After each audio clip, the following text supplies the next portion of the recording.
It's January 14th, 2012. We're at Candlestick Park in San Francisco. With 14 seconds to play, down 3 and facing a third down, the 49ers need a score to keep their playoff hopes alive without needing to roll the dice in overtime. The Saints, meanwhile, can end this here with a takeaway and head to the NFC Championship Game themselves. To understand how we got here and to appreciate everything this moment represents, we need to rewind.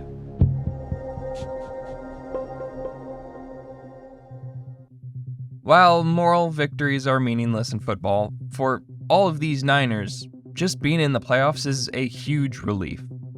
That's especially true for their QB. It's been nearly a decade since the 49ers last made the playoffs. In that time, they've flown through coaches, their expectations have bounced all over the place, and they've failed to finish with a winning record.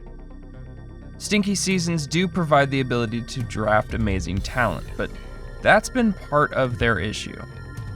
When primed with the first overall pick in 2005, the 49ers thought they drafted a franchise cornerstone in the Wonderlic Wonder, Alex Smith. Maybe they should have spent their time with the quarterback doing things a little more quarterbacky. If they had, they might have seen these results coming. A rough start to Smith's career led to a rougher 2008. He spent the year on IR and had to listen to his general manager talk about not wanting to pay the QB the money he'd be owed. But Smith outlasted that GM and agreed to a pay cut to stick around. When it comes to on-the-field performance, it's hard to place all the blame on Smith. He'd had 5 offensive coordinators in his first 5 years. Not to mention one of the least inspiring collections of receivers in the league. This team had done their QB no favors. Enter Jim Harbaugh, the former NFL QB and most recently savior of Stanford football, took over barely 1 year ago. Considered a quarterback whisperer, Harbaugh was vocal about wanting Smith. He liked what he'd seen on tape. The first issue, though, Smith had played out his most recent contract and remained unsigned as of early March. That led to issue number 2, another lockout. Players were not able to use team facilities or communicate with front offices or get new deals. But here's how much Harbaugh liked Smith. Coach gave his playbook to the QB before the lockout began. Smith took that and organized sessions for the team, installing Harbaugh's offense as well as one could without the coach being there himself. While Smith played teacher's assistant, Harbaugh continued to sing his praises, despite the league's attempts to silence him. When the lockout ended, Smith agreed to a 1-year deal and won the starting spot during a lockout-shortened training camp. But thanks to the offseason work organized by Smith, a 2-week training camp spelled no trouble for this team. They recovered from a week 2 overtime stumble by rattling off 8 straight wins. Everyone spoke differently about Smith. This was his team. He was winning with intangibles, not statistics. His IQ and leadership allowed him to execute Harbaugh's plan beautifully. A much more solid offensive line aided that transformation, which then benefited the bell cow of this offense, Frank Gore, who in his 7th year delivered another fantastic season. But the competent, at times explosive, yet always stable offense helped their defense become elite.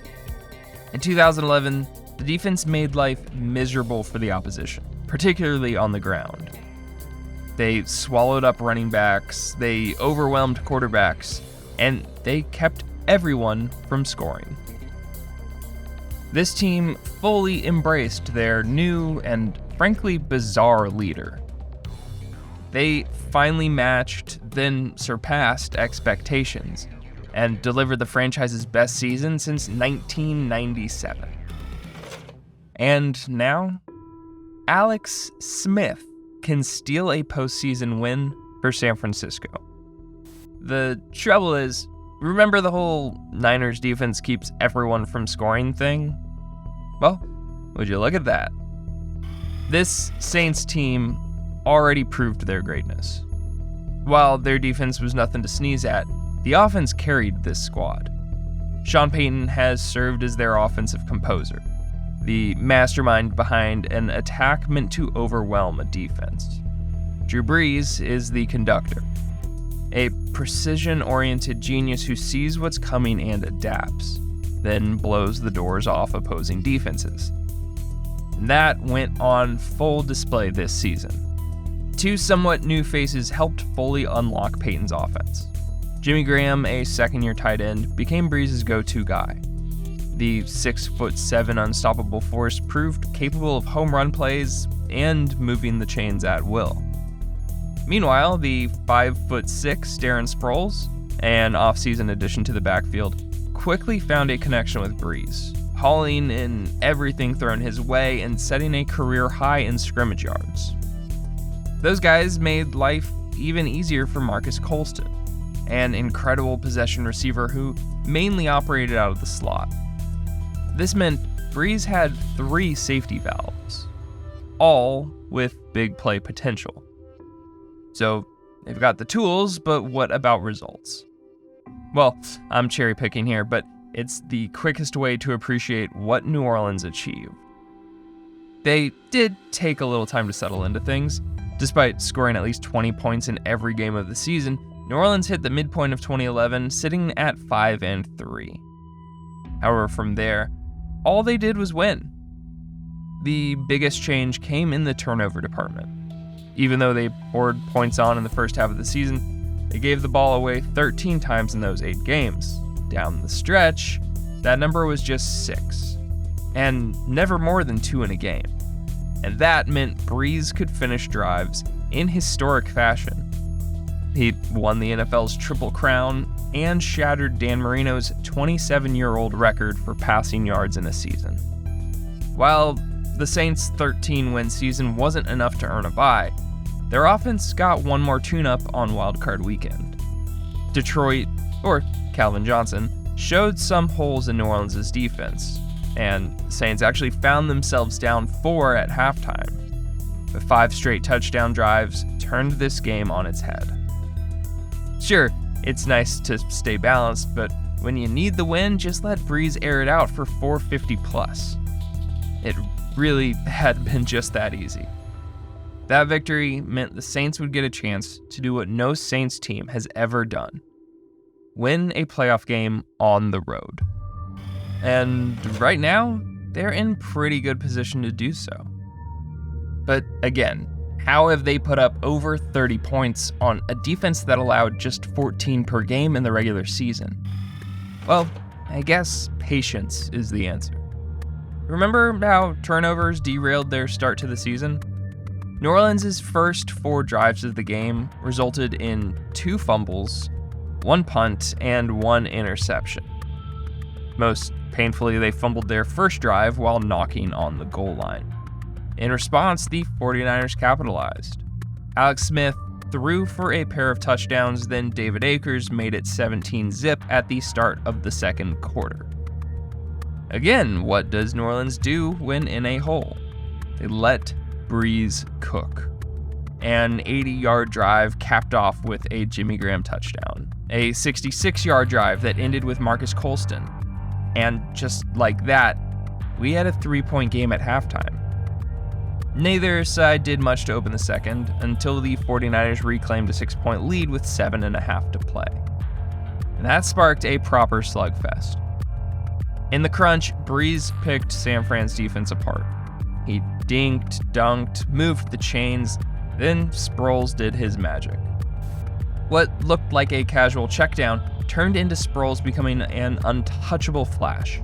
He juked through 2 guys, Graham bulldozed a third, and the Saints took their first lead of the game. In response, Alex Smith took over. 2 completions, picked up 50 yards, and after some minimal gains on the ground, Smith did his best Sproles impression. Facing a stacked box, Harbaugh called a designed QB keeper sprinting out to the left, and as Smith got to the corner, the blockers took care of the rest. Smith tight-roped all this way, recapturing the lead with just over 2 minutes to play. How, oh how, could New Orleans possibly respond? It was Breeze. You know this by now. First, he went to Sproles. Then he went to Colston.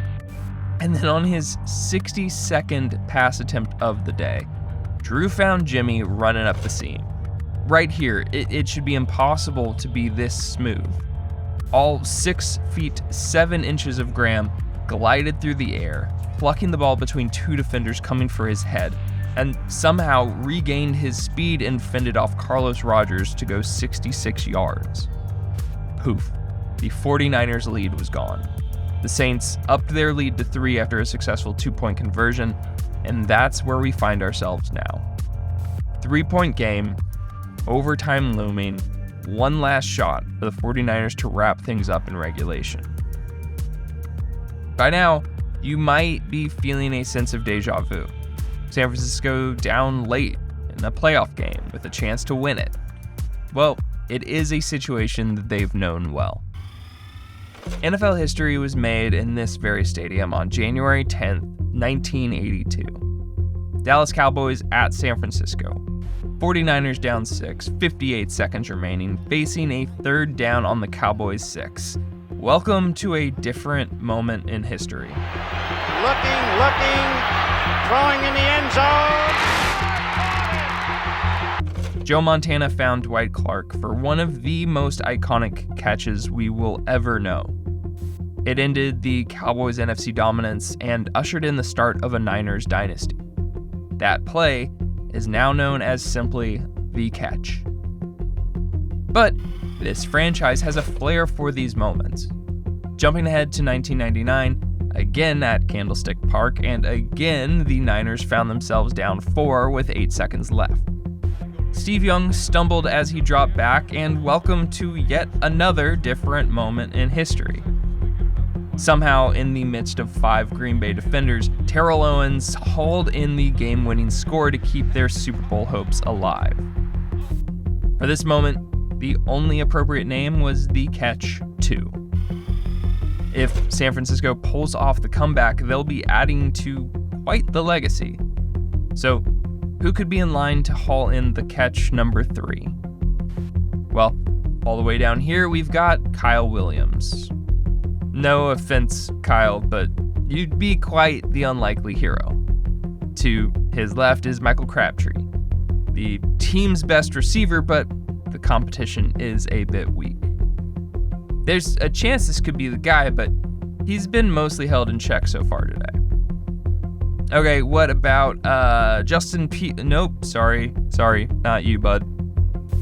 These 3 guys represent the uninspired receiving game for the Niners today. Yet, this guy has thrown for nearly 300 yards. How? Where? To whom? Oh, hey there, Vernon Davis.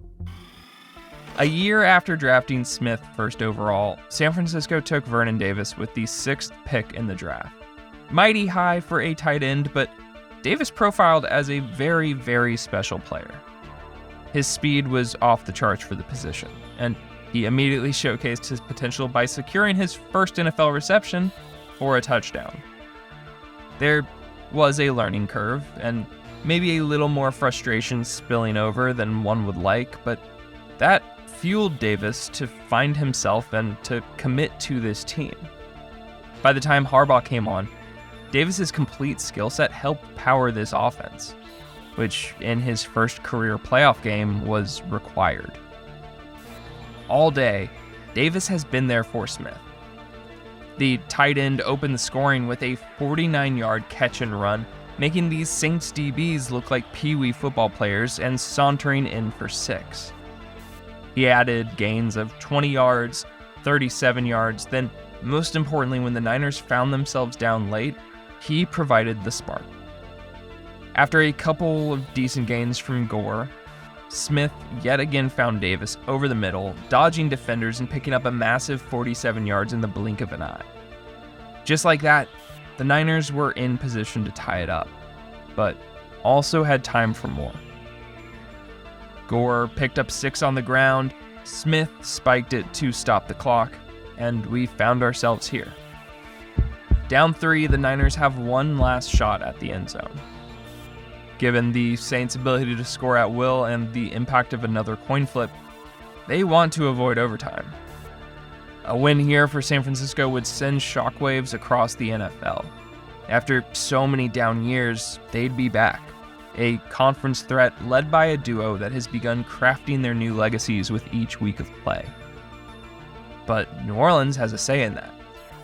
They should know what's coming and could steal the win themselves with an interception. Do that, and this team has already proved what it's capable of in the postseason, adding to an already historic season for the Saints. They just need to stop the Niners, and most importantly, stop this guy, which has proved near impossible today. So with a trip to the NFC Championship on the line, welcome to a moment in history. Smith on 3rd and 3. He throws to the end zone, and a catch is made by Vernon Davis for a Niners touchdown.